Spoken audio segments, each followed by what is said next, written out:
तुम्हारा जन्म से मैं थारी होली। अरे राम जी, कमर घुटने सब टूट गए, थक गए भाई, थक गए।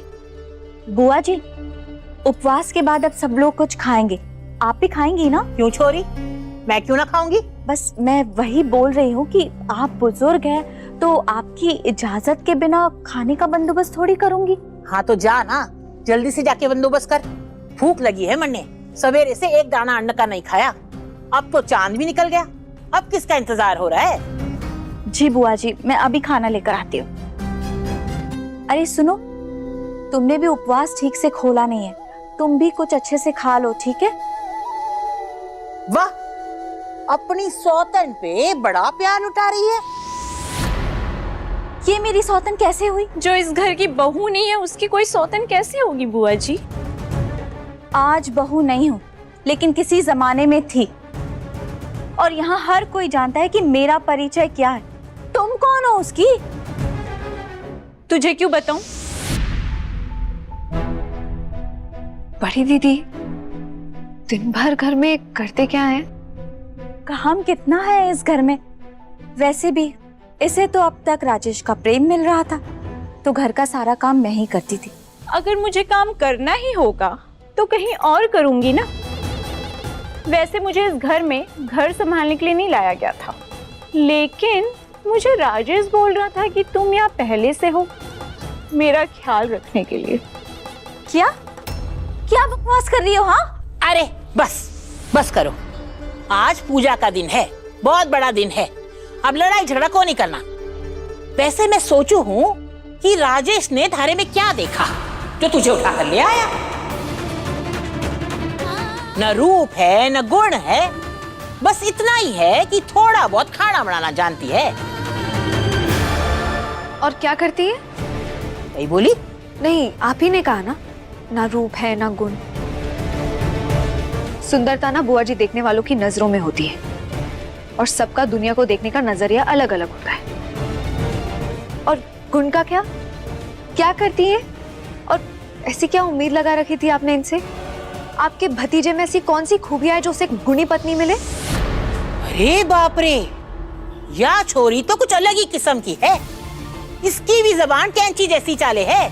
सुन ले छोरी, इस घर में ऊंची आवाज में नहीं बोलना, राजेश को पता लग गया ना तो। आप मेरे सामने किसी की बेइज्जती करेंगी तो मैं जवाब दूंगी।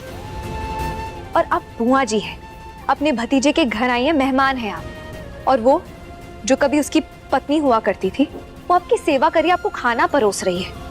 आपको उनकी बेइज्जती नहीं करनी चाहिए, समझना आपको पड़ेगा। अगर वो चाहे ना तो कुछ ना भी करे, क्योंकि वो इस घर की बहू नहीं है, लेकिन फिर भी करती है क्योंकि एक अच्छी इंसान है। आप उसकी अच्छाई का फायदा मत उठाइए। क्या क्या क्या क्या सुन रही है चांदनी, क्या बोल रही है ये? हाँ, सुना मैंने, पर क्या फायदा? चांद जैसा चेहरा देखकर जो इसे घर पे लाया है ना बुआ जी, आप उसे सुनाइए। राजेश की बुआ की बेइज्जती हुई है, पता नहीं उसे पता चलेगा तो क्या करेगा वो। घर की औरतों के बीच में बहुत सारी बातें होती है, ये सारी बातें घर के मर्द को बताना जरूरी है क्या? ओह, डर गई? बोलने दीजिए ना, मैंने कुछ गलत नहीं कहा। डरती नहीं हूं मैं राजेश से, मर्द नहीं है वो। मर्द कभी फरेब से लड़की को फंसाते नहीं है। मर्द तो छोड़ो, इंसान भी नहीं है वो। कहीं बोली तू? दुर्गा, दुर्गा चुप हो जाओ, तुम नहीं हो। जिंदगी में सिर्फ तुम्हें दुख और दर्द ही मिलेगा, अगर यही सब चलता रहा तो। नसीब में दुख और दर्द दोनों है, इसलिए मैं यहाँ।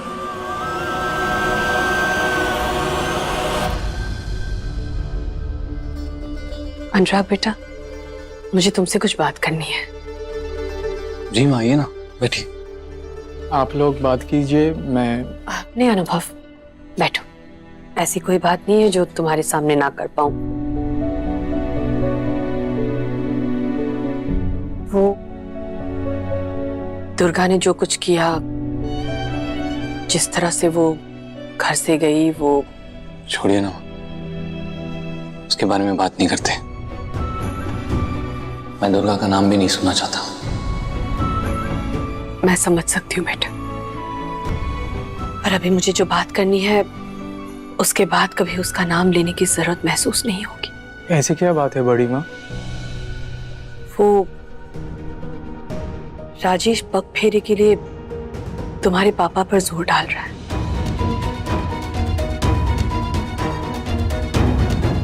हाँ, शादी तो दुर्गा की मर्जी से ही हुई थी।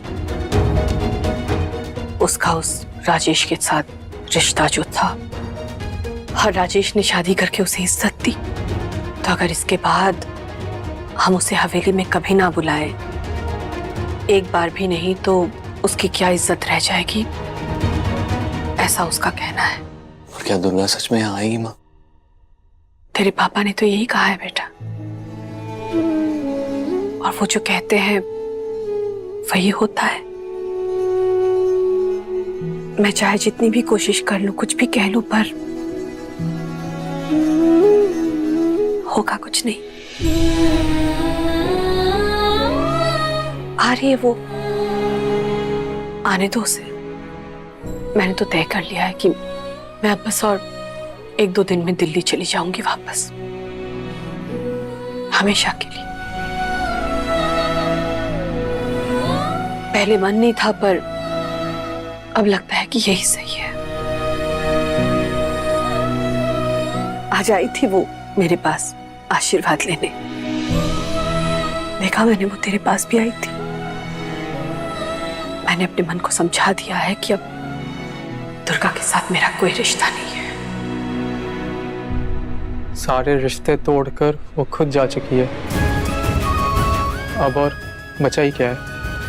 और अब इतना सब कुछ होने के बाद अगर वो तुम दोनों के पास आए ना, तो उससे बात मत करना।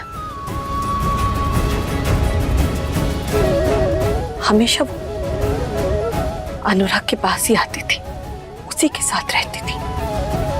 अनुराग बेटा, अगर वो फिर से आए ना, तो मैं नहीं चाहती कि दुर्गा जैसी लड़की अब तेरे पास आए। नहीं आएगी वो पास में, नहीं आने दूंगा उसे पास में। और ढूंढेगी भी कैसे? बहुत दूर चला जाऊंगा मैं। अभी तक तो मैं चला भी गया होता, ये अनुभव की वजह से मैं यहाँ 2 दिन रुक गया।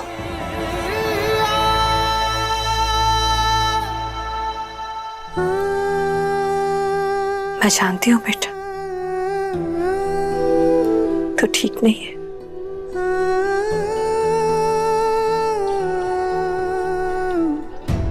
माँ हूं तेरी मैं,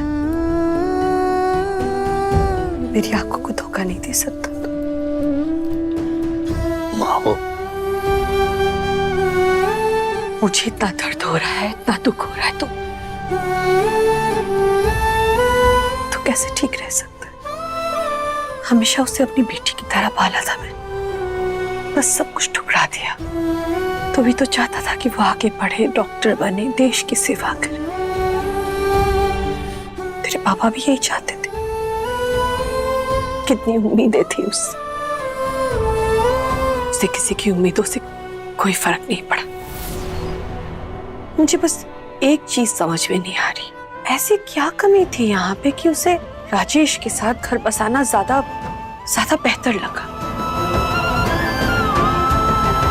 अरे कई हुआ, घर के मर्दों को खाना नहीं मिलेगा कई? अटे बैठ के अपनी दावत लगा रही है। अरे बेटा, मैं भी तो यही पूछ रही थी, मुझे भी तारी फिक्र हो रही थी, तूने खाना खाया कि नहीं खाया। पर इन सबको देख, इन्हें तो तेरी कोई फिक्र ही नहीं है। मैं तो बूढ़ी बुजुर्ग हूँ, खाना न खाऊं तो मेरा माथा घूमने लगता है। पर इन सबको देख, ये तो जवान है, फिर भी खाना खाने को तैयार हो गई। और ये आज की आई हुई नई बींदनी, ये भी खाना खाने को तैयार हो गई। किसी को तेरी फिक्र ना है। बुआ जी, आज के दिन आपका भतीजा हमेशा से बाहर से खाना खाता है। देर से आया है क्योंकि खाकर आया है। चुप, क्या बात कर रही है? किसने कहा तुझसे मैं मार खा के आया हूं? और तू पूजा करने गई थी ना, तो उस पराये मर्द के पास क्यों गई थी तू?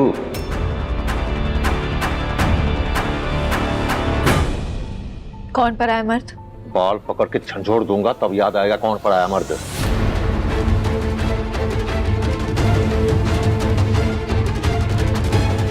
मैं किसी पराये मर्द के पास नहीं गई थी। अच्छा, तो वो कुंवर सा पराया मर्दना है, खराबना है।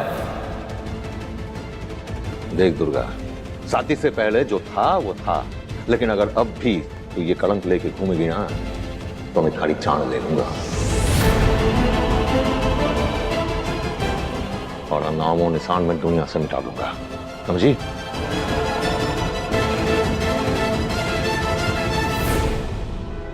कलंक देखने वालों की आंखों में था। हमारे बीच में ऐसा कभी कुछ नहीं था, ना शादी से पहले ना शादी के बाद।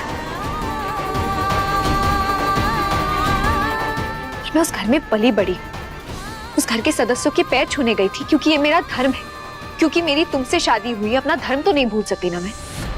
हे भगवान, ये कैसी बिजली ले आया तू राजेश? हमारे सामने तारी बेइज्जती कर रही है, तारी एक बात नहीं सुन रही, जबान लड़ा रही है। जबरदस्ती शादी करेगा तो सुनना तो पड़ेगा ना बुआ जी।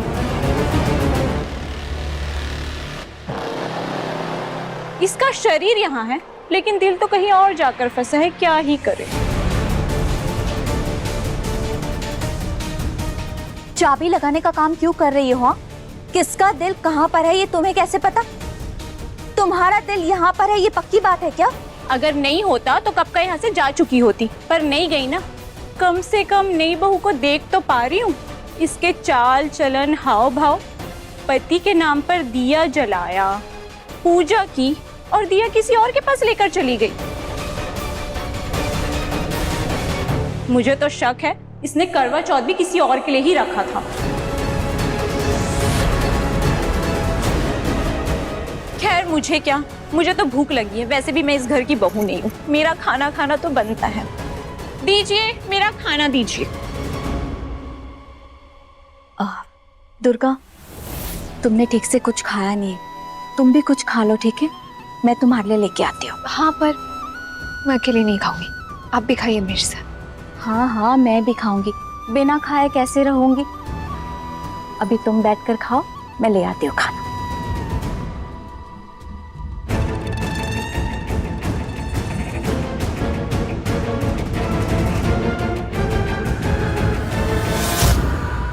छोड़ो, जाने दो। उसके मन में जो था वो उसने किया, वो जो चाहती थी करना उसने कर लिया। हम लोगों को बाहर से अच्छे से जान भी तो नहीं पाते। उसके और राजेश के बीच का जो वो राज भी अभी आया सामने। तभी मैं सोचूं कि वो बार बार आसपास क्यों मंडराता रहता था, हमेशा इर्द गिर्द रहता था, हक से आता था। मत सोचो माँ, जितना सोचोगी ना उतना ही उलझती जाओगी। चली गई है ना इस घर से, मर गई है हमारे लिए। हाय अनुराग, हाँ, मौत आने के तो बहुत से तरीके होते हैं। इस घर से तो जा ही चुकी है, मर ही गई है हमारे लिए। पर आपको कोई अफसोस नहीं होना चाहिए।